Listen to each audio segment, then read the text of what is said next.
Bonjour, alors cours de première spécialité, géologie, la connaissance de l'intérieur du globe avec les outils pour connaître la structure de l'intérieur du globe.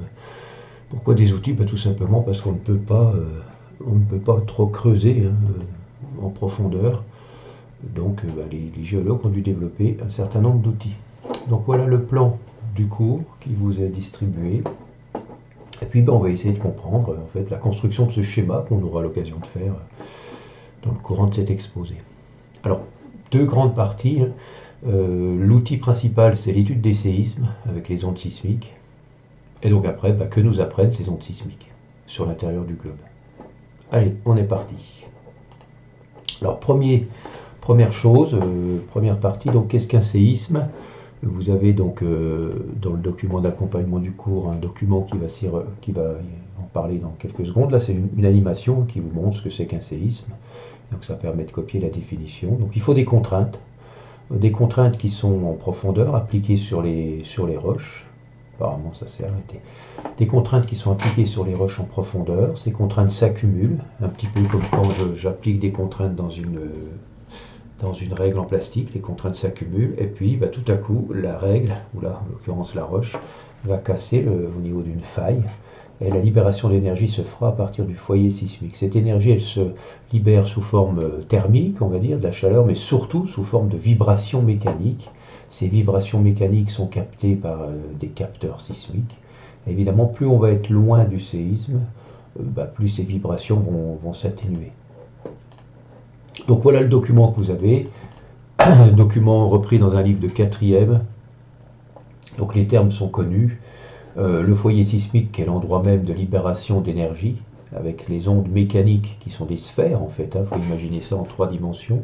Donc ces sphères qui vont se répartir dans toutes les directions de l'espace, qui vont également partir pour certaines en profondeur, et ça va nous être utile pour comprendre l'intérieur du globe. Donc le foyer sismique, libération d'énergie, la faille qui est la conséquence du séisme, les ondes sismiques, et enfin l'épicentre qui est généralement à la verticale du foyer, c'est l'endroit où il y a le plus de dégâts. Voilà la définition d'un séisme. Maintenant les ondes. Alors les ondes sismiques, une petite vidéo qui est assez marrante. Quelqu'un qui est à Hawaï en train de filmer un coucher de soleil et la caméra est posée sur le sol de la plage et puis il se trouve que sans qu'il le sache, il va y avoir un séisme. Ce qui fait que la caméra va enregistrer les vibrations du sol. Et sans faire beaucoup de géologie, on va voir qu'il se passe quelque chose d'intéressant en termes de vibrations. Donc voilà, le séisme va bientôt avoir lieu. Alors voilà, premier type d'onde, on voit que ça vibre verticalement. Ensuite, un deuxième paquet qui vient d'arriver. Voilà, le deuxième paquet est le troisième paquet où ça se met à vibrer un peu n'importe comment. Ça vibre dans tous les sens. Voilà. Et bien rien que ça nous permet de comprendre qu'il y a effectivement 3 types d'ondes. Vous avez ce document, c'est le document 3, enfin, vous avez un document dans votre récapitulatif qui vous donne ces 2 ondes-là. Parce que nous, c'est ces 2 ondes-là qu'on va étudier. Il y a les ondes P. Alors les ondes P, on va les simuler. Voilà, les ondes P. La petite animation va nous montrer ça. De mémoire. Allez, on est parti. Je remets à 0. Et c'est parti. Alors voilà, les ondes P, donc elles sont symbolisées par le bleu. Ensuite les ondes S. Et puis les ondes destructrices, les ondes de surface. On va voir le capteur sismique qui va les enregistrer au fur et à mesure. Voilà l'onde P qui vient de passer dans la roche, donc c'est une onde de compression. Une onde de compression-dilatation. Deuxième train d'ondes, c'est les ondes S, ondes de cisaillement. Et puis les ondes de surface, donc celles-ci nous intéresseront moins, c'est celles qui vont générer les dégâts au niveau des séismes. Encore une fois, pour connaître l'intérieur du globe, ce n'est pas les plus intéressantes. Donc, des ondes de compression, les ondes P, compression-dilatation, on dit, c'est-à-dire que la compression-dilatation, ça se fait dans le même sens que le déplacement de l'onde. Les ondes de cisaillement, c'est-à-dire le mouvement de la roche, il se fait perpendiculairement au déplacement de l'onde, et puis les ondes de surface. Alors vous avez compris qu'il y a des ondes de surface qui s'appellent LR, mais c'est ces ondes P et S qui m'intéressent, puisque c'est les ondes qui vont aller en profondeur. Onde P, onde première, onde S, onde seconde. Une autre analogie, c'est l'analogie du ressort. Voilà, là, on secoue un ressort et on provoque une onde P. On la voit qui part, youk. Et là, en dessous, on secoue un ressort et on provoque une onde Et bien une onde S, tout simplement comme un serpent qui se déploierait sur le sol. Voilà. Alors ces ondes donc vont avoir un certain comportement des ondes sismiques. Encore une petite animation pour comprendre ça. Donc on a décidé de placer un séisme chez nous, en France, quelque part. Donc, je ne l'ai pas vraiment mis en France, il est plutôt en Autriche. Et puis je vais mettre des capteurs sismiques un petit peu partout sur Terre. Voilà, j'en mets 3, 4, enfin j'en mets un certain nombre. Et puis je vais générer le séisme. Voilà, le séisme va avoir lieu, c'est parti. Et on voit que les ondes, évidemment, vont diffuser à partir du séisme, en surface, mais également en profondeur. Ce que vous voyez, voilà, les trains d'ondes rouges et jaunes, c'est celle de surface, les vertes et bleues, c'était en profondeur. Donc je peux remettre en arrière si on veut, la vidéo. Voilà, ces ondes se propagent en profondeur et vont donc scanner l'intérieur du globe, ce qui fait que quand j'ai des capteurs sismiques à différents endroits, je vais pouvoir récupérer ces ondes, les ondes P et S, et ces ondes P et S vont me renseigner sur l'intérieur du globe, tout simplement. Alors voilà, ce document vous l'avez, vous le légendez, les ondes P, les premières à arriver, les ondes S, alors en abscisse le temps, on a ordonné l'amplitude du mouvement du sol, même si c'est des unités un peu extraordinaires, et puis le nom du séisme, Nord-Algérie, la station d'enregistrement, donc c'est CIV, c'est à Nice, Centre international de Valbonne, c'est à Nice, donc vous voyez que c'est un séisme qui vient d'Algérie, qui a été enregistré en France, et on voit parfaitement les trois types d'ondes sismiques qui se succèdent. Alors, paragraphe très important, là j'ai mis beaucoup de texte, c'est pas une super diapo, mais elle est très importante, c'est justement le comportement des ondes sismiques. P et S sont les seules ondes à aller en profondeur. Donc déjà, nous, on travaillera avec ces ondes-là. S ne traverse pas les magmas, ne traverse pas les roches pâteuses. Donc ça peut être utile pour détecter d'éventuelles zones de magma sous nos pieds. P et S ont une vitesse et une direction qui dépendent de la nature de la roche. Alors, on fera ou on a déjà fait un TP là-dessus. Et du coup, la nature de la roche, c'est-à-dire en fait sa rigidité et sa température. Ainsi, les ondes ralentissent dans les magmas, puisqu'il y a une faible rigidité. Un magma, c'est déformable, c'est pas très rigide, les ondes ralentissent. Et dans le cas des ondes S, c'est ce qu'on disait, elles ralentissent tellement qu'elles sont une vitesse de 0 km/s. Donc là, la vitesse est nulle. Et enfin, dernière chose, si la vitesse change, la direction change. Et là, c'est le document que je vous ai mis. On va essayer de comprendre et faire un petit exercice d'application. Donc ce document, il vous montre en fait donc c'est une vue en coupe, on a une roche ici, et dessous, une roche, numéro 2. Donc on appelle ça une zone de discontinuité, parce que les ondes vont changer radicalement de comportement, c'est discontinu. Alors si vous avez une onde incidente, une onde qui arrive, voilà le foyer sismique, une onde incidente I1 qui arrive, elle est premièrement réfléchie, un peu comme si c'était un miroir, cette zone de discontinuité. Il faut imaginer ça en 3 dimensions, c'est un plan évidemment. Donc l'onde est réfléchie avec le même angle. Alors l'angle, on le désigne toujours par rapport à la verticale, par rapport à la normale, par rapport à la perpendiculaire à la discontinuité.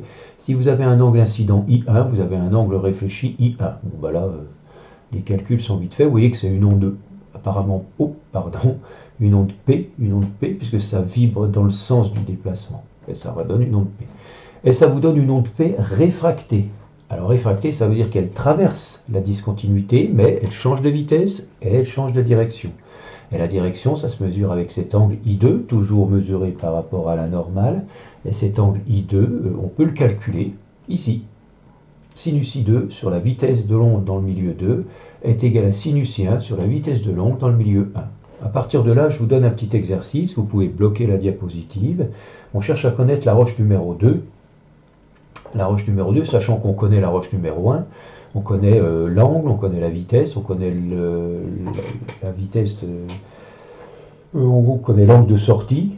Il nous reste à trouver la vitesse de propagation de l'onde dans la roche numéro 2, puis après de comparer par rapport aux banques que l'on a, aux informations qu'on a. On sait que la vitesse des ondes P dans un granit, c'est 2,8 km/s, dans un basalte, dans une péridotite. Bon, voilà. À partir de là, vous essayez de trouver quelle est la roche qui constitue le milieu 2. Je vous laisse bloquer la diapo si vous voulez faire l'exercice. Alors, du coup, si vous... Je vais arrêter 2 secondes. Alors voilà, donc si vous avez fait l'exercice, eh bien vous tombez sur sinus 20 degrés divisé par 2,8 égale sinus 35,4 divisé par la vitesse de l'onde dans le milieu 2. Donc la vitesse de l'onde dans le milieu 2 c'est égal à ça, c'est-à-dire 4,7 km par seconde, c'est-à-dire vous obtenez une péridotite, une roche que l'on a vue en TP ou que l'on verra en TP, qui se trouve ici sur le modèle de globe. Voilà, encore une fois le modèle de globe on le construira plus tard. Et vous venez de mettre en évidence une discontinuité majeure entre la croûte et le manteau qui s'appelle la discontinuité du Mohs. Alors, deuxième gros paragraphe, que nous apprennent les ondes sismiques sur la connaissance de l'intérieur du globe. Alors, première chose, premier thème, on va dire, premier paragraphe, c'est l'épaisseur et la nature des roches de la croûte est variable entre l'océan et le continent. Et vous avez ces documents qui illustrent ça. Alors, ces documents, quand on les décrit, en abscisse, vous avez la vitesse des ondes, alors là, c'est les ondes S, au niveau d'un continent, au niveau d'un océan, en ordonnée la profondeur. On voit bien que la vitesse est tout sauf constante. Par contre, il y a une zone de 100 km d'épaisseur au niveau des continents, au niveau des océans, où la vitesse est constante.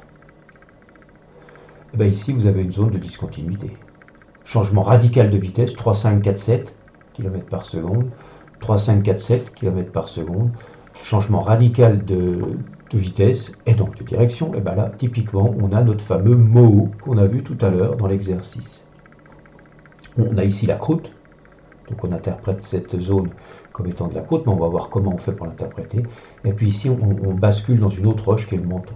Alors, vous voyez que donc le point commun, c'est qu'il y a une zone océanique et continentale de 100 km d'épaisseur où la vitesse est constante. En dessous de cette zone, une zone où la vitesse diminue un petit peu sur 200-300 km de profondeur. Et puis une forte augmentation de vitesse dans les premières couches des roches. Maintenant, si on vous ajoute ça comme information, vous pouvez retrouver les différentes roches qui constituent le globe. Par exemple, ici, une roche qui conduit les ondes vers 4,6 km par seconde, il n'y a pas trop le choix, on est soit une péridotite chaude. Mais si vous regardez, ça c'est plutôt tendance péridotite chaude. Pourquoi? Parce que les vitesses dans une péridotite chaude sont un petit peu plus faibles que dans une péridotite entre guillemets froide. Et là, vous avez la péridotite froide. Donc je vois la vitesse de 4,7, 4,8 km par seconde. Je sais que cela correspond en laboratoire à la vitesse de propagation des ondes dans une péridotite. J'en déduis que toute cette couche-là, c'est de la péridotite, avec ici péridotite chaude. Zone de basse vitesse, on appellera ça, la LVZ, là-haut, Velocity Zone, zone de basse vitesse, qui correspond à de la péridotite chaude. Ici, vous avez au niveau des continents des roches qui transmettent les ondes vers 3,8 km par seconde. Vous voyez qu'on a le choix, on peut prendre un granit, un basalte, un gabbro, mais vous êtes géologue, vous avez identifié de visu la roche, c'est du granit au niveau des continents, c'est du basalte au niveau des océans, et on voit que les vitesses correspondent bien à la vitesse de propagation des basaltes. Ça veut dire que l'échantillon qu'on a fait à 0 km de profondeur de granit, on peut s'assurer que c'est toujours pareil à 50 km de profondeur sans y aller. Donc voilà, à chaque fois, on arrive à croiser les informations, et du coup, les ondes sismiques nous renseignent sur une différence entre les continents et les océans. La différence, c'est qu'ici, on a une croûte d'une cinquantaine de kilomètres d'épaisseur, une croûte granitique. Là, on a une croûte basaltique gabbroïque qui fait 6 km d'épaisseur. Voilà, donc finalement, oui, je ne vous ai pas laissé réfléchir. Mais voilà un petit peu le résumé. Alors le résumé, disons que le schéma est complété, le graphique est complété, mais il faut évidemment le rédiger, hein, comme je l'ai expliqué juste avant. Et puis voilà au niveau donc de l'océan, ce qui se passe, croûte, manteau. Alors après on va mettre des noms là-dessus, hein, croûte, manteau lithosphérique, manteau asténosphérique, croûte, manteau lithosphérique, manteau asténosphérique. Celui qui est chaud, c'est le manteau asténosphérique. Et quand on récapitule ça sur un modèle de globe, on est ici, hein, voilà, la discontinuité du Mohs, elle est tout en haut, parce qu'évidemment à l'échelle du globe complet. Hein. Donc ici vous avez en abscisse la vitesse des ondes, en ordonnée la profondeur, et on voit une première, enfin on voit à peine, c'est pas très, faudrait pouvoir zoomer comme on l'avait fait juste avant, hein, là on avait zoomé. Donc si on regarde, on sait qu'il y a la discontinuité du Mohs, qui est la limite entre la première couche, la croûte, et le manteau. Le manteau, c'est la petite couche verte qui est là, manteau supérieur externe. Voilà. Mais quand on regarde la vitesse des ondes S et la vitesse des ondes P, par contre, on voit qu'il y a une deuxième discontinuité à moins de 1900 km de profondeur. Là, il n'y a pas de problème. Disparition des ondes S. On arrive donc dans le noyau externe qui est liquide. Bah oui, parce qu'il n'y a plus d'onde S. Donc c'est la discontinuité de Gutenberg, elle s'appelle. Puis une troisième discontinuité tout en profondeur, à 5100 km de profondeur, où là on a à nouveau un noyau qui redevient solide. Les ondes d'ailleurs P qui augmentent en vitesse. Voilà, discontinuité de Lyman. Donc la discontinuité du Moho, c'est la limite croûte-manteau, c'est dû au fait qu'on change de roche. On passe de granit à de la péridotite. On verra ce que c'est, ou on a déjà vu ce que c'est que cette péridotite.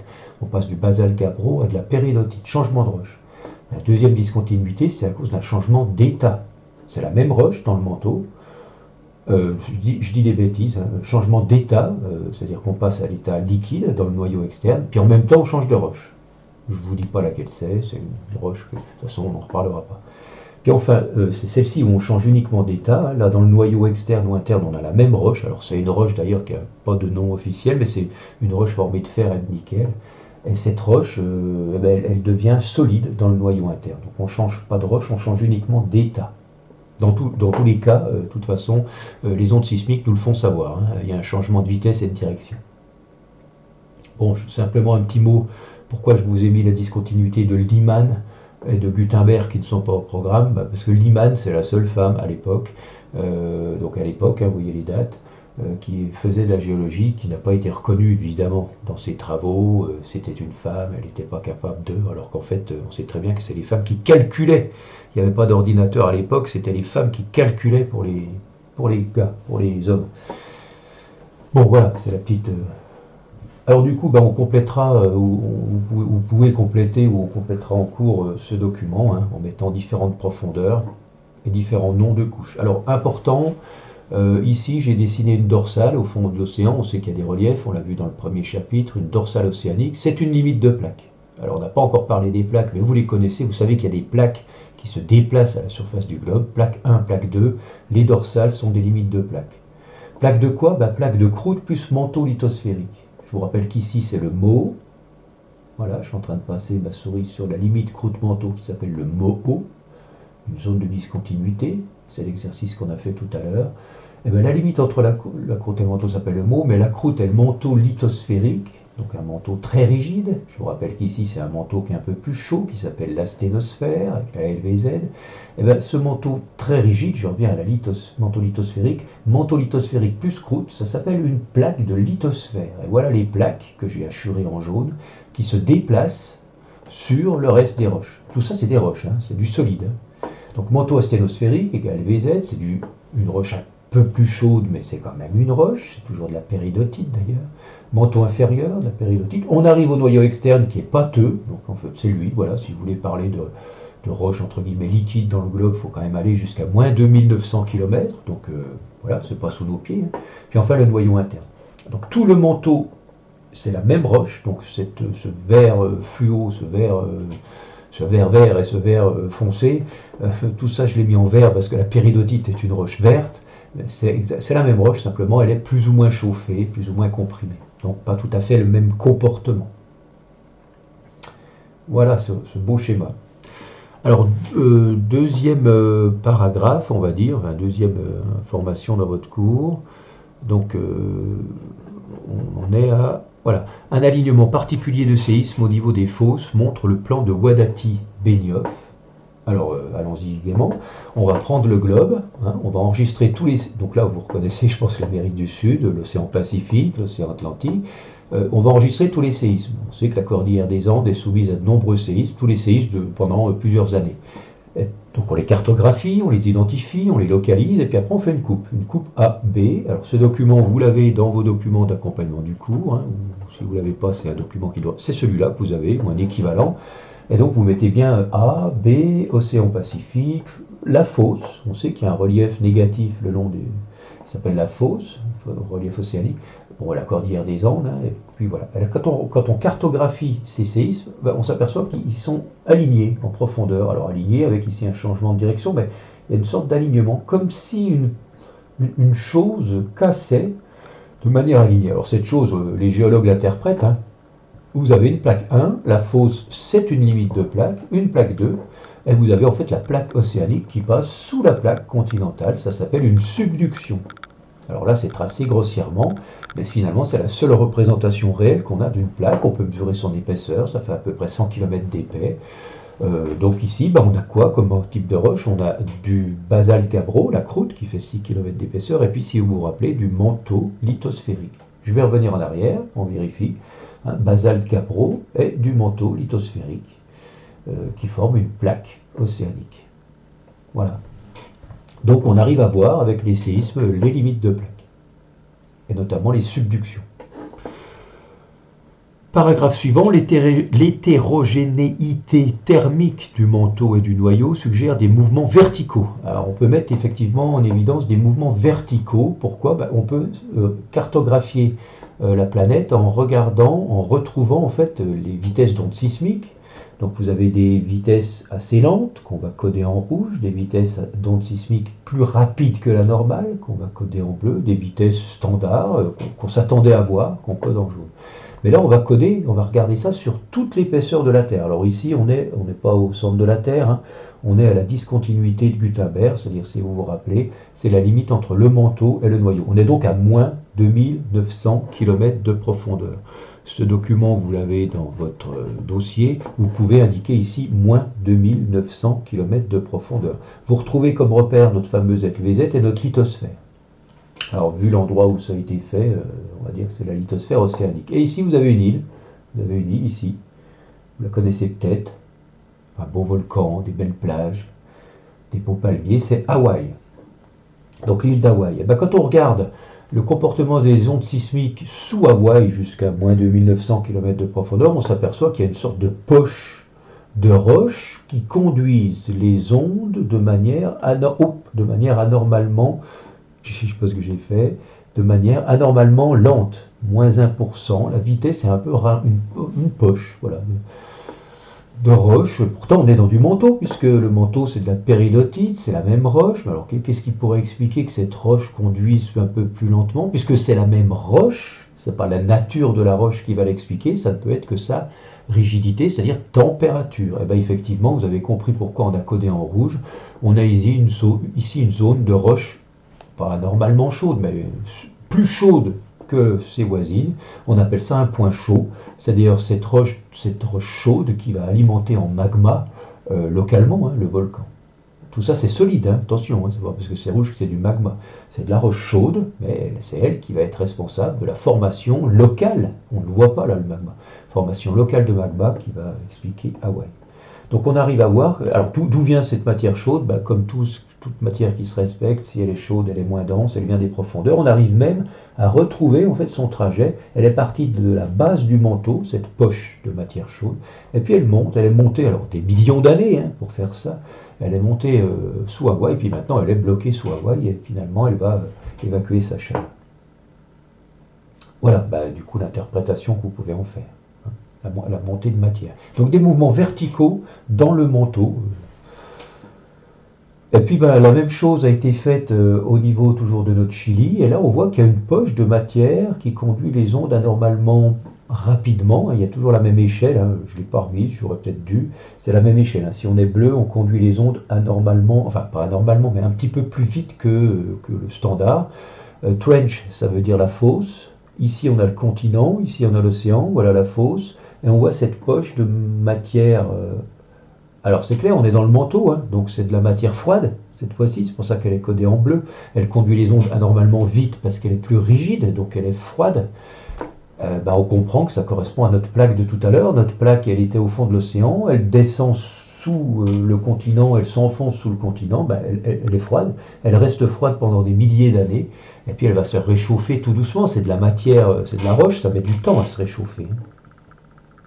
Donc on arrive à avoir des mouvements verticaux de subduction. Toujours pareil avec ce qu'on appelle la tomographie sismique. Ces documents, les titres que vous pouvez mettre, c'est documents de type tomographie sismique au niveau du Chili ou alors au niveau d'Hawaï comme tout à l'heure. Tomographie, ça veut simplement dire qu'on scanne la Terre sur des grandes profondeurs. Voilà l'interprétation de la plaque plongeante au niveau du Chili, avec le Chili qui serait ici. Alors pourquoi il y a, enfin, comment on explique ces mouvements verticaux, ou comment on peut à nouveau les vérifier plutôt que les expliquer, ça aussi vous avez ce document. Alors c'est à la fois simple et compliqué à comprendre. Vous avez un document qui vous montre en fait, donc le titre du document c'est donc température ici, profondeur, elle c'est la température du globe en fonction de la profondeur. Ça s'appelle le géotherme. Alors c'est ça qu'on va essayer d'interpréter. C'est un des documents que je vous ai mis dans votre dossier. Alors vous avez en fait vous avez deux zones qu'on va, qu'on va essayer d'expliquer. C'est ces premières zones. Voilà, ici, là, ce que j'ai mis en violet. Je m'enfonce, donc je vais là, et j'augmente très vite en température. C'est-à-dire je suis à 150, à 200 km de profondeur, tout, je suis déjà à 1200 degrés. Ou alors je m'enfonce, ici, je fais 1000 km de profondeur, 100 km plus bas, pouf, j'augmente de 2000 degrés. Bon alors, je m'enfonce un tout petit peu, on s'enfonce à peine et la température augmente fortement. Alors là, qu'est-ce que ça veut dire? Ben, ça veut dire typiquement que j'ai une zone où les deux roches sont clairement séparées, quoi. Il y en a une qui est froide, une qui est chaude, et il n'y a pas d'échange thermique. Il y a peu d'échange thermique entre les deux. Vraiment une zone de coupure. Bon, ok. Voilà. Pourquoi pas. Alors on va essayer de comprendre en fait avec l'autre truc, c'est ça. C'est que dans ces zones-là, les deux endroits qui sont là, donc là on est dans le manteau, hein, si vous vous situez, ben, c'est marqué d'ailleurs, puis là on est dans le noyau, mais il y a des endroits où par contre je m'enfonce énormément, hein, je descends quand même de 2000 km, 2500, et puis bah, la température augmente, mais vraiment pas beaucoup par rapport à... Là je m'enfonce pareil de 2000 km, voilà, la température augmente de 1000 degrés, alors tout à l'heure elle avait augmenté de 1000 degrés en 100 km. Qu'est-ce que ça veut dire? Ben là, ça veut dire que finalement, la roche qui est ici ou la roche qui est là, elles ont presque la même température. Alors, comment on peut l'expliquer? Là, on vient de décrire le document. Comment on peut l'expliquer? Ben, comme ça. Vous êtes dans... Alors évidemment, l'analogie, attention. Vous êtes dans une pièce, vous avez un radiateur qui fait convecteur, c'est-à-dire il y a en même temps un ventilateur, c'est-à-dire il prend l'air, il chauffe et il renvoie. Voilà. Il va renvoyer l'air. À partir de là, tout est homogène. La température est homogène dans la pièce. Si vous faites un mouvement, la température est homogène. Vous vous déplacez, bon, bah évidemment, en vous rapprochant du radiateur, ça va réchauffer un petit peu, mais pas beaucoup. Eh bien, ça s'appelle la convection. Ça veut donc dire que dans ces zones-là, de votre graphique, mon interprétation, c'est que la roche, elle bouge. La roche chaude qui est en bas, elle monte au-dessus. Elle apporte sa chaleur au-dessus. Convection. La roche qui est ici, dans le noyau externe, qui est liquide d'ailleurs, convection. La roche, elle bouge. Elle monte, elle descend, elle monte, elle descend, elle monte, elle descend. Ça brasse. Alors attention, hein, c'est des centimètres par an, donc c'est lent, mais sur des millions d'années, ça brasse. Alors qu'ici, bah, vous avez bah, finalement comme un bloc qui serait isolant. D'un côté c'est chaud, de l'autre côté c'est froid, puis ma foi, ça change radicalement. Vous vous déplacez un tout petit peu, ça change franchement de température, ça s'appelle la conduction. Bon, bah là, du coup, c'est isolé, quoi. Les deux roches sont séparées, il n'y a pas d'échange de mouvement, en fait, entre les deux roches. Donc, c'est pas ces parties-là qui sont les plus utiles. Elles étaient utiles pour comprendre ces parties-là. Et là, vous pouvez mettre qu'on a la preuve qu'il y a des mouvements de roches verticaux, hein, dans ces zones dans ces zones que j'ai codées en rouge. Donc, vous avez décrit le document et on interprète ces parties-là. Voilà. Alors encore une information au niveau des séismes, celle-ci vous l'avez vu en quatrième, la répartition mondiale des séismes, hein, suggère des mouvements horizontaux de roches. Qu'est-ce que ça veut dire? Ben, simplement, vous voyez que les séismes ne sont pas répartis de manière aléatoire, hein. Ils sont répartis en fait aux limites de plaques. Vous avez ce document avec les limites de plaques. Alors attention, ce n'est pas les continents, c'est les plaques, hein. Vous voyez que la plaque atlantique, elle passe en plein milieu de l'Atlantique, là où il y avait les séismes. Et en fait, on peut retrouver, en étudiant les séismes, les mouvements des plaques. Donc on sait par exemple qu'au niveau de l'Atlantique, il y a un écartement. Au niveau des dorsales, il y a un écartement. Au niveau du Chili, tout à l'heure on avait parlé de séisme, voilà le Chili, il y a le séisme, en fait c'est une subduction. Il y a donc un rapprochement de plaques, avec une plaque qui passe l'une sous l'autre. Au niveau du Japon, c'est connu le Japon pour avoir beaucoup de séismes, on regarde, alors le Japon, c'est ici que ça se passe, voilà. Le Japon, le Japon est ici. On a un rapprochement de plaques par subduction. Oh, voilà. Bon, etc., etc. Donc, vous devez faire le lien entre limite de plaque et mouvements horizontaux, puisque c'est bien ça l'idée, hein. Je m'écarte, divergence, on dit aussi divergence au niveau des dorsales, et puis rapprochement avec subduction quand il y a des fosses. Et puis il y a un troisième mouvement, c'est rapprochement avec collision. Alors c'est par exemple la plaque africaine qui rencontre voilà, la plaque européenne ici, typiquement, hein, la zone qui est ici. On a une petite subduction, mais aussi une méga collision, hein. Là, les plaques, on refuse de même ici, la plaque indo-australienne, australo-indienne plutôt, c'est pareil. On voit que là, c'est l'Himalaya, quoi. Vous avez une collision complète, hein, ici. Voilà, ça c'est les vitesses de rapprochement, c'est quand même pas négligeable. Une collision de vitesse de rapprochement par an, hein. 5 cm par an. 10, c'est le plus fort, hein. 10 cm par an. Ça va pas au-delà. Nous, dans l'Atlantique, on est à 2 cm par an. Bon, donc je disais, hein, mouvement de divergence au niveau des dorsales, mouvement de subduction là où il y a des fosses, mouvement de collision entre plaques, là où il y a des montagnes, des reliefs. Enfin, ça dépend quelle montagne, mais là où il y a certaines montagnes comme l'Himalaya, des montagnes, des chaînes de collision. Dès qu'il y a convergence, d'ailleurs, on a une chaîne de montagnes. Ici, c'est la cordillère des Andes. Mais là, c'est une subduction. Voilà. Alors, autre information qu'on a déjà vue, mais qu'on n'a pas expliquée, c'est la zone de basse vitesse, à la base, la low velocity zone. Donc une zone dans le manteau où les vitesses diminuent un petit peu pour réaugmenter ensuite. Voilà, c'est une zone qui fait, je sais pas, 250-300 km d'épaisseur, bon, peu importe l'épaisseur. Il y a une zone de basse vitesse. Alors il faut comprendre ça, on avait dit c'était typiquement de la péridotite un petit peu plus chaude, mais alors on va essayer de comprendre ce qui se passe avec ce document. Voilà, c'est un exercice que vous devez faire. Donc placez sur ce document la LVZ, qui se situe entre 80 et 120 km de profondeur. Alors qu'est-ce que c'est que ce document? En abscisse, on a les températures des roches, en ordonnée la profondeur des roches. La courbe rouge correspond au géotherme, c'est-à-dire aux vraies températures mesurées sous un océan. Et la courbe verte, la droite verte, correspond à la température de fusion des péridotites. Ça veut dire quoi? Ça veut dire qu'à gauche, quand la roche est froide, enfin froide à 1000 degrés, hein, quand elle est froide, elle est solide. Puis quand on dépasse 1100 degrés, 1200, 1100 degrés, elle passe à l'état solide plus liquide. Elle commence à fondre. Température de début de fusion. Alors si vous placez le géotherme, ça vous donne, si vous placez la LVZ, ça vous donne ça. Il suffit de placer les valeurs qui sont données. Voilà la zone de basse vitesse. Voilà la zone de basse vitesse où les ondes sismiques ralentissent dans la péridotite. Qu'est-ce que vous voyez?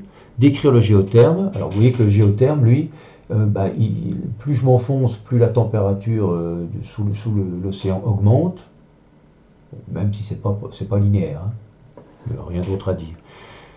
Et puis décrire l'état de la péridotite dans les situations suivantes. Donc si vous la mettez à voilà, le géotherme, donc alors oui, pourquoi on peut quand même proposer une explication pourquoi la température du globe augmente quand on s'enfonce.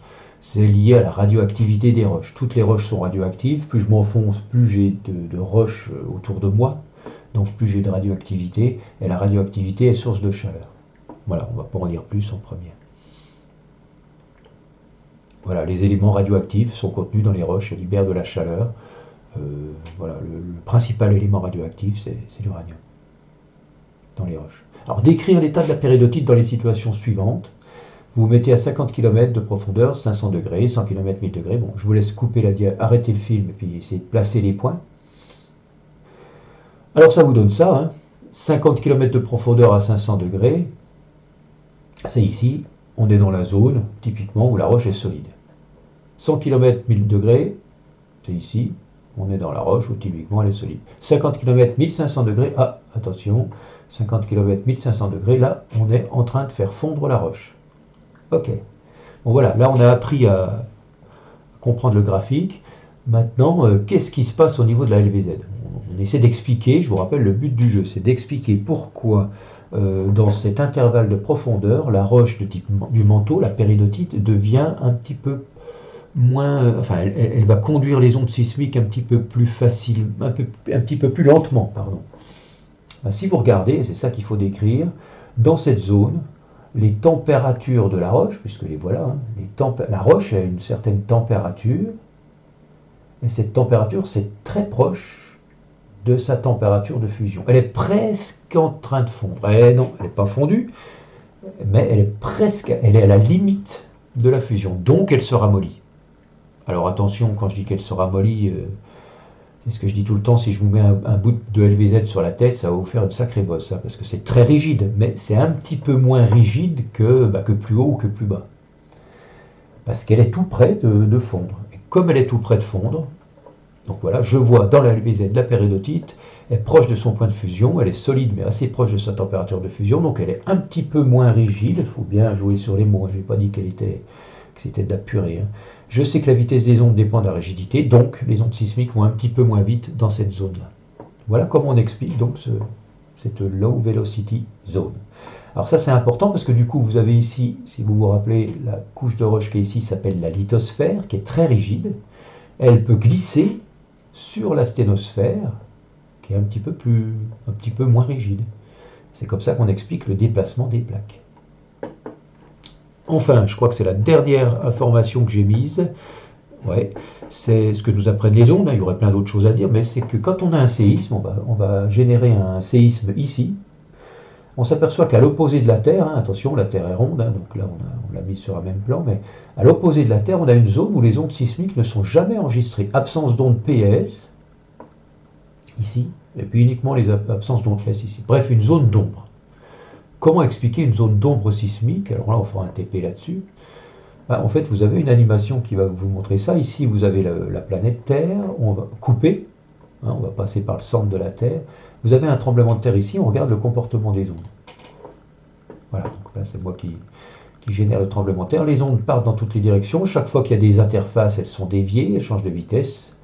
Et on voit qu'au niveau de l'interface noyau-manteau, on est à moins 2900 km de profondeur, là, les ondes sont tellement déviées qu'il y a des endroits où elles n'arrivent pas.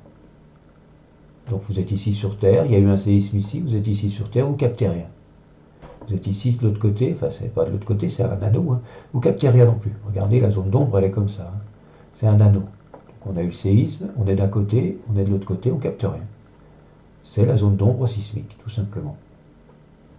On le refait, voilà le noyau qui est placé, pour mieux voir les choses. Et en fait, c'est ce noyau, il y a une telle discontinuité quand on arrive dans le noyau. Je vous rappelle qu'on change de roche et d'état. Hein. La roche change d'état et c'est pas la même roche. Bon, là, du coup, elles sont tellement déviées, les ondes, qu'il y a des endroits où on capte rien. Alors, vous allez me dire, ici, ils sont tranquilles, ils n'auront jamais de tremblement de terre. Non, parce que si le tremblement de terre a lieu ici, il faut pivoter le schéma. Les ondes d'ombre seront également décalées.